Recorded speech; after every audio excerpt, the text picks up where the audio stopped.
Assalamualaikum warahmatullahi wabarakatuh. Salam sehat, salam sukses, salam sejahtera untuk kita semuanya. Halo adik-adik sekalian.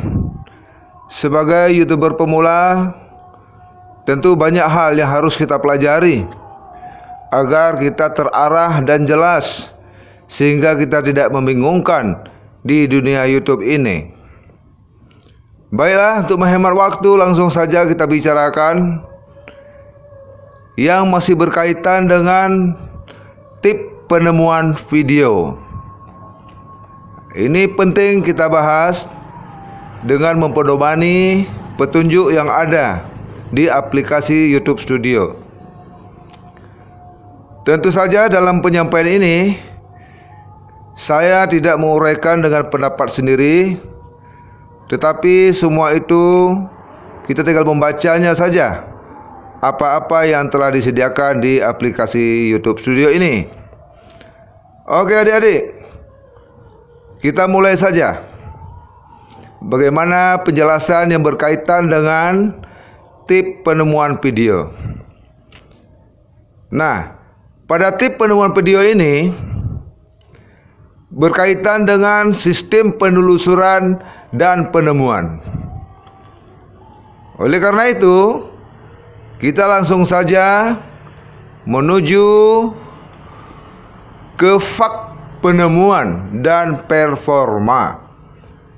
Di sini kita bahas satu persatu terlebih dahulu, yaitu mengenai penemuan. Penemuan yang dimaksud ini adalah penemuan video.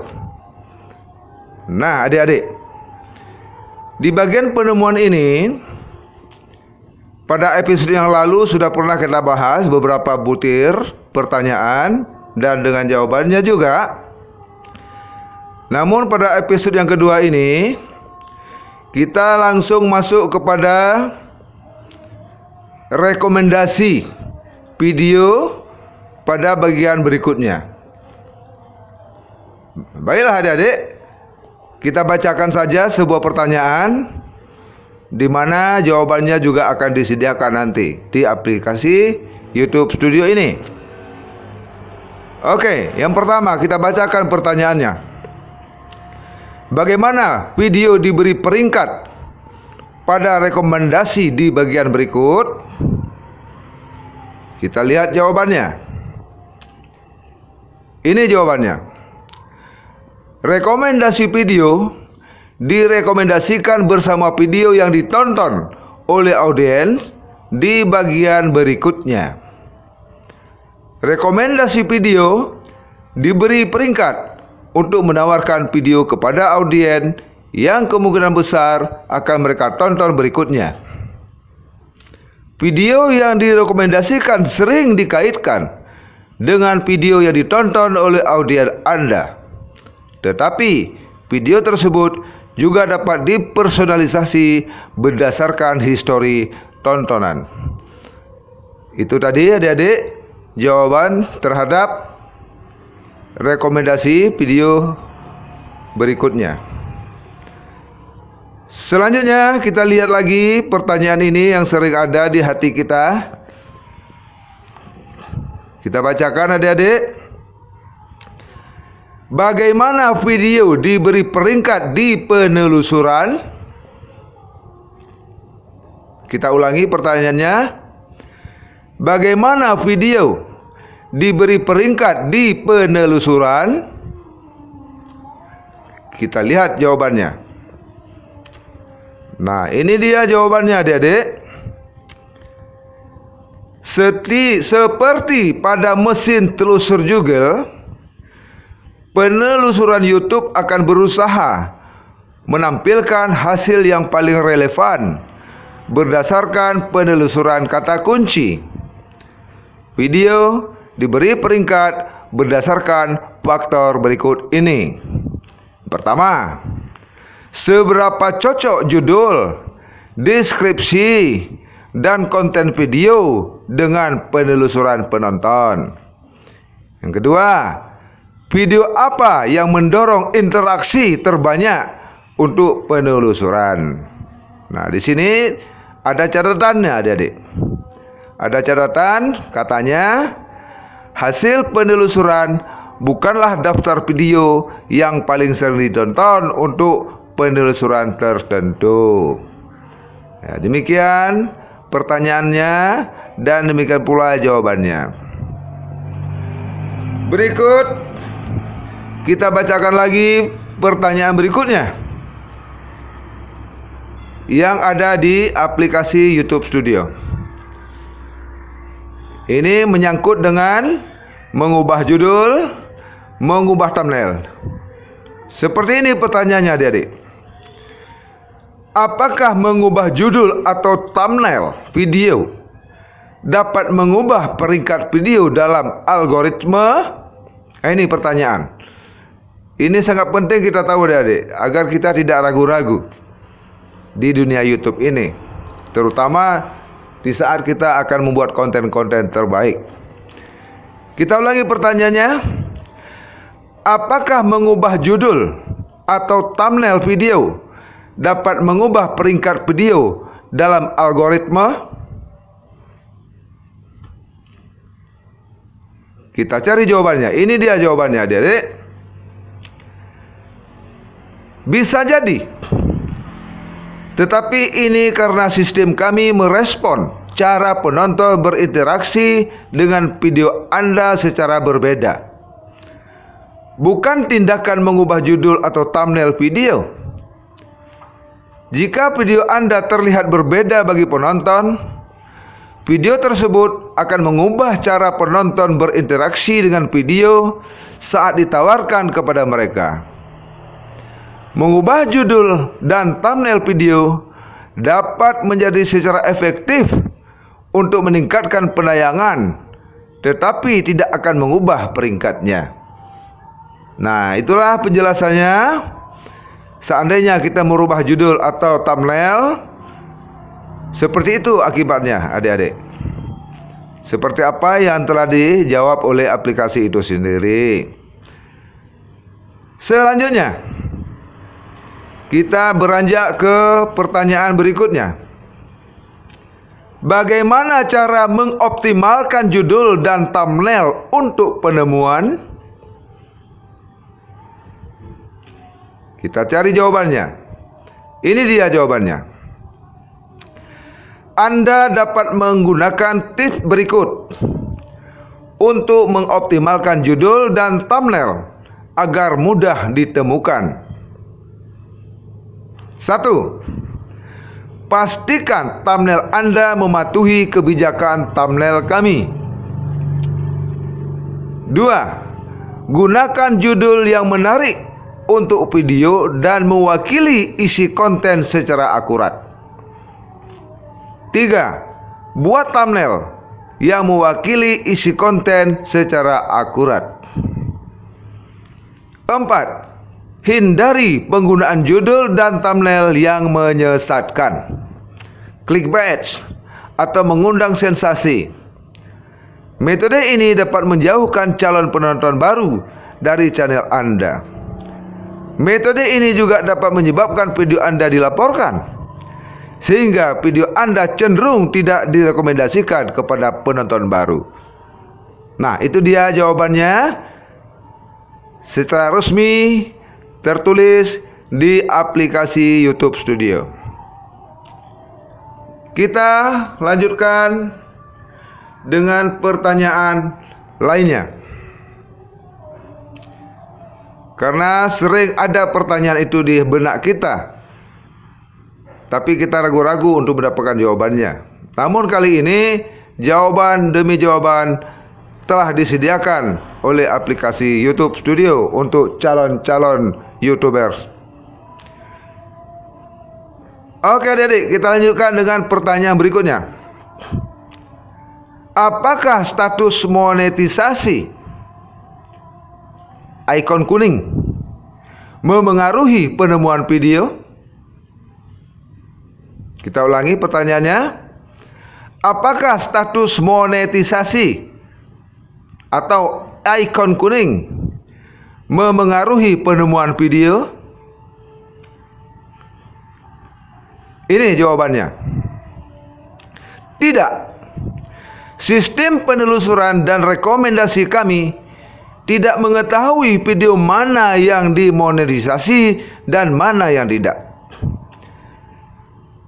Kami berfokus untuk merekomendasikan video yang menurut audiens akan memuaskan. Terlepas dari apakah video tersebut dimonetisasi atau tidak.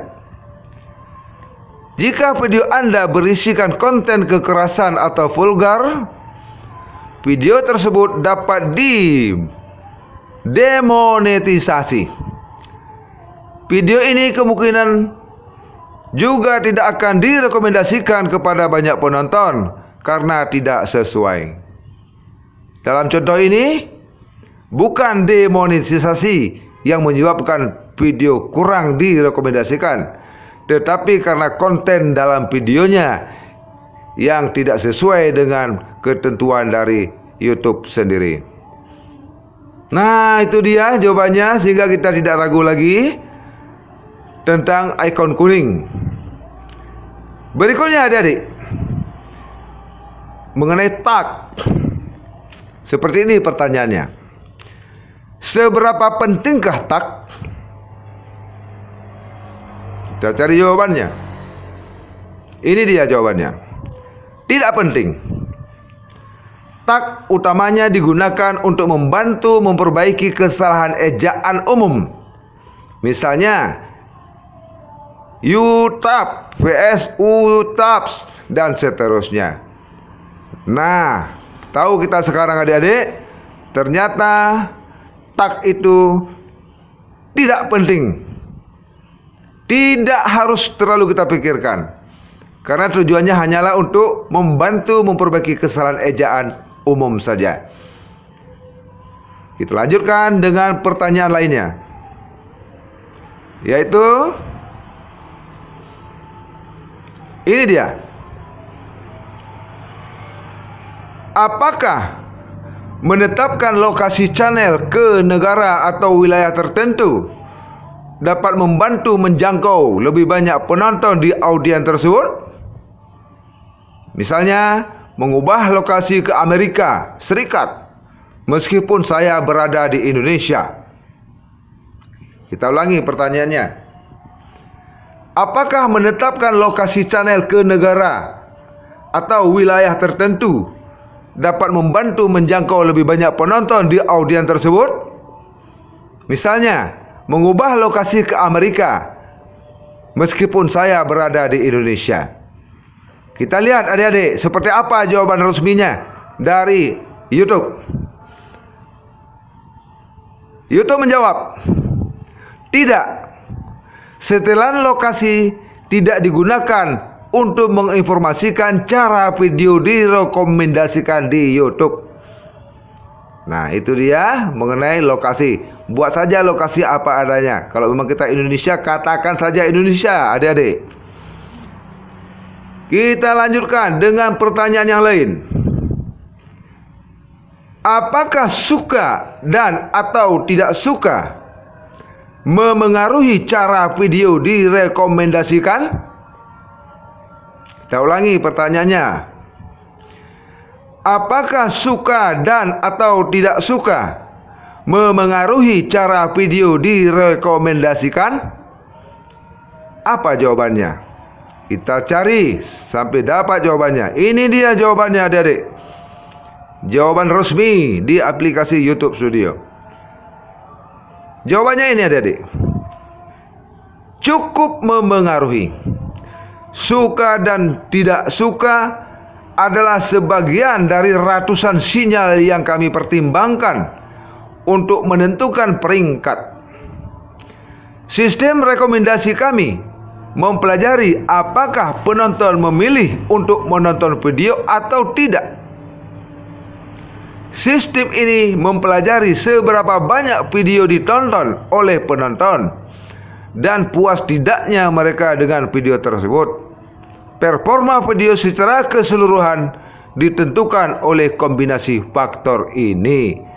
Nah, ternyata faktor suka dan tidak suka itu sangat besar pengaruhnya terhadap rekomendasi video kita, adik-adik. Ya, mudah-mudahan saja semua penonton yang telah melihat video kita dengan senang hati mereka mengklik tombol like agar video kita semakin direkomendasikan oleh YouTube. Selanjutnya, pertanyaan terakhir dalam hal penemuan tadi. Kita bacakan. Jika saya mengupload video sebagai tidak publik, kemudian mengubahnya menjadi publik, apakah hal tersebut berdampak buruk pada performa video saya? Kita ulangi adik-adik. Jika saya mengupload video sebagai tidak publik, kemudian mengubahnya menjadi publik, apakah hal tersebut berdampak buruk pada performa video saya? Kita cari jawabannya. Sederhana sekali jawabannya adik-adik. Singkat, tidak panjang-panjang. YouTube menjawab, tidak. Yang penting adalah bagaimana respon penonton setelah video dipublikasikan. Itulah jawabannya terhadap pertanyaan tadi, yaitu pertanyaan tentang merubah visibilitas dari tidak publik menjadi publik. Artinya kita boleh merubahnya adik-adik. Kemudian kita masuk ke fak performa. Ini masih menyangkut dengan tip penemuan video kita di beranda YouTube. Kalau tadi fak penemuan sudah kita cari pertanyaan dan jawabannya, sekarang kita lihat pula di fak performa. Oke adik-adik, kita bacakan pertanyaannya.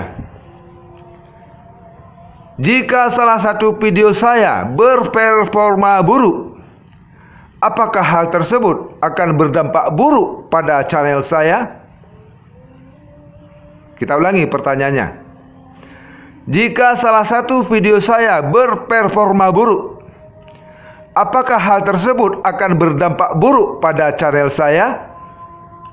Kita cari jawabannya. Ini dia jawabannya.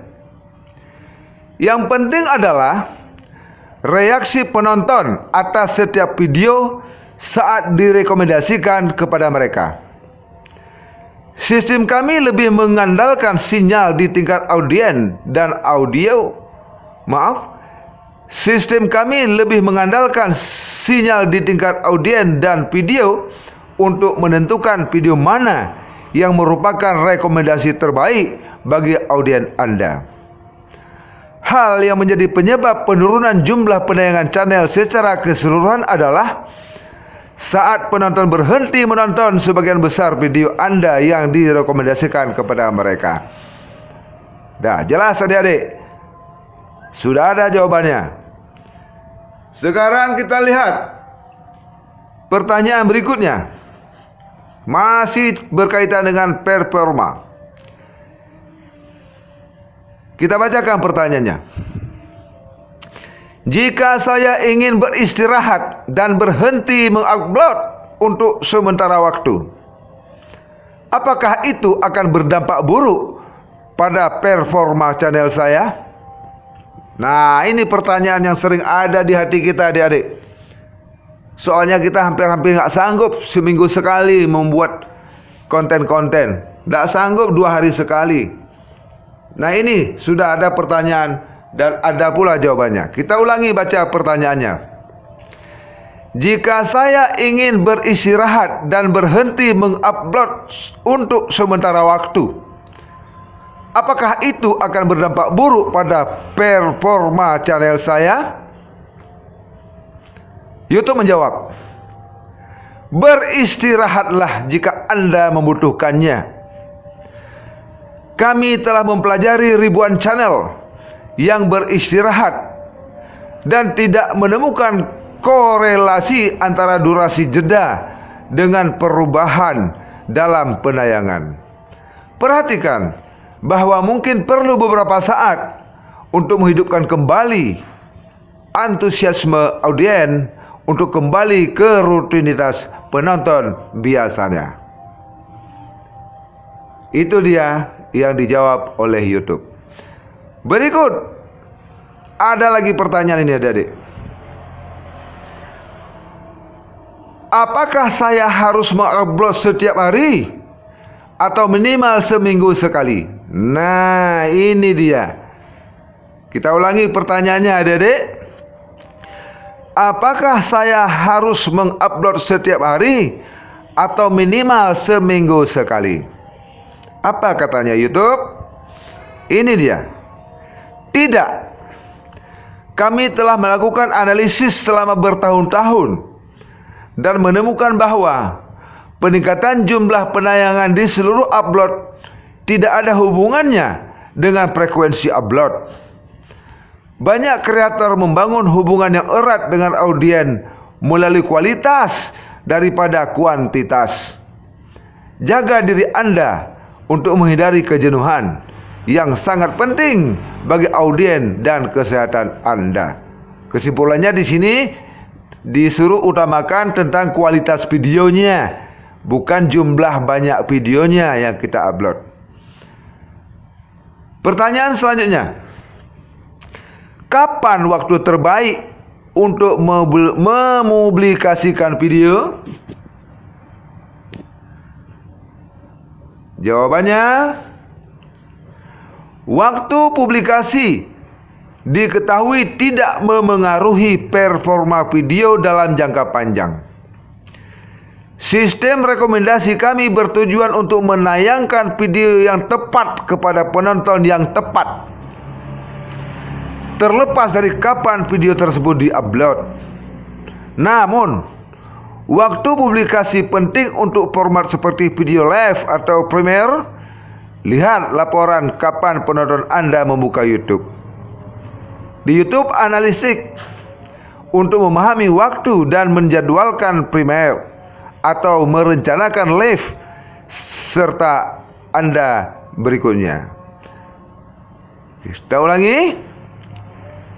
Di YouTube analitik untuk memahami waktu untuk menjadwalkan premiere atau merencanakan live streaming Anda berikutnya. Mempublikasi video saat audiens paling aktif dapat bermanfaat untuk penayangan awal, tetapi diketahui tidak memengaruhi penayangan video dalam jangka panjang. Kita teruskan. Apa yang lebih penting? Persentase penayangan rata-rata atau rata-rata durasi tonton? Kita ulangi pertanyaannya. Apa yang lebih penting? Persentase penayangan rata-rata atau rata-rata durasi tonton? Ini jawabannya. Sistem penemuan kami menggunakan waktu tonton relatif dan mutlak sebagai sinyal saat menentukan interaksi audiens, dan sebaiknya Anda melakukan hal yang sama. Pada akhirnya, kami ingin agar video berdurasi singkat dan panjang meraih kesuksesan. Jadi sebaiknya buat video dengan durasi yang tepat, bergantung pada kontennya. Umumnya, waktu tonton relatif lebih penting untuk video berdurasi singkat, dan waktu tonton absolut lebih penting untuk video berdurasi panjang. Anda dapat menggunakan retensi audiens untuk memahami berapa lama penonton bersedia menonton, lalu sesuaikan konten Anda. Kita lanjutkan. Mengapa jumlah penayangan saya lebih rendah daripada jumlah subscriber? Jawabannya, jumlah subscriber Anda mencerminkan jumlah penonton yang sudah subscribe ke channel YouTube Anda. Jumlah tersebut tidak mewakili jumlah penonton yang menonton video Anda. Penonton biasanya subscribe ke banyak channel dan tidak selalu kembali untuk menonton setiap upload baru di setiap channel yang di-subscribe. Subscribe ke channel yang tidak lagi mereka tonton merupakan hal yang umum bagi penonton. Kenali audiens Anda dengan YouTube Analytics. Kita lanjutkan adik-adik mencari pertanyaannya lagi, agar kita semakin jelas, tidak membingungkan. Lebih baik kita terus membaca pertanyaan yang ada dan juga membaca jawaban yang ada. Mengenai teknis-teknisnya, teknis pembuatan thumbnail, teknis pembuatan judul, segala macam, tentunya kita bisa belajar di channel-channel yang lain yang khusus mengupas di bidang tutorial teknis membuat konten yang baik. Oke adik-adik, kita lanjutkan dengan pertanyaan berikutnya. Mengapa channel saya mengalami penurunan traffic dari beranda atau rekomendasi? Nah, ini pertanyaan. Mengapa channel saya mengalami penurunan traffic dari beranda atau rekomendasi? Apa dijawab oleh YouTube? Mari kita baca. Ini jawabannya adik-adik. Ada banyak alasan mengapa penayangan channel meningkat dan menurun dari waktu ke waktu. Berikut adalah beberapa alasan paling umum penurunan traffic dari rekomendasi. Pertama, kesatu maksud saya, audiens Anda lebih sering menonton video dan channel lain di YouTube. Kedua, audiens Anda menghabiskan lebih sedikit waktu di YouTube. Ketiga, Anda memiliki sedikit video berperforma tinggi atau video menjadi viral, tetapi penonton tidak kembali untuk menonton lebih banyak video Anda. Keempat, mengupload lebih jarang dari biasanya. Rupanya harus rajin ya adik-adik ya. Kalau biasanya 2 hari sekali ya tetap 2 hari sekali kayaknya nih. Yang kelima, topik yang menjadi fokus video Anda menurun popularitasnya. Perlu diingat bahwa minat audiens dapat berubah seiring waktu. Anda harus selalu bereksperimen dengan topik dan format baru. Untuk meningkatkan jumlah audiens, kreator harus mempertahankan penonton yang ada dan menarik penonton baru. Kita lanjutkan dengan pertanyaan berikutnya.